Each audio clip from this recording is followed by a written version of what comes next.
నేడు ఉమ్మడి ఉభయ గోదావరి జిల్లాల టీచర్స్ ఎమ్మెల్సీ ఎన్నికకు కౌంటింగ్ జరగనుంది.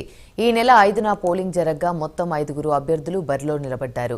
ఈ ఎన్నికల్లో మొత్తం 15,490 మంది టీచర్లు ఓటు హక్కు వినియోగించుకున్నారు. కాకినాడలోని జేఎన్టీయూలో ఈ రోజు ఉదయం 8 గంటలకు కౌంటింగ్ ప్రారంభం కానుంది.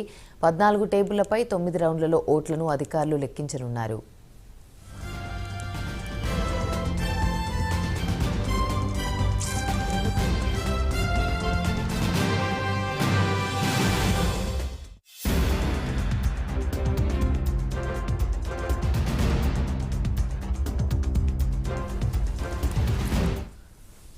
నేడు ఉమ్మడి ఉభయ గోదావరి జిల్లాల టీచర్ ఎమ్మెల్సీ ఉప ఎన్నికకు కౌంటింగ్ జరగనుంది.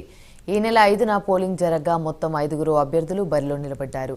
ఈ ఎన్నికల్లో మొత్తం 15,490 మంది టీచర్లు ఓటు హక్కు వినియోగించుకున్నారు. కాకినాడలోని జేఎన్టీయూలో ఈ రోజు ఉదయం 8 గంటలకు కౌంటింగ్ ప్రారంభం కానుంది. 14 టేబుళ్లపై 9 రౌండ్లలో ఓట్లను అధికారులు లెక్కించనున్నారు.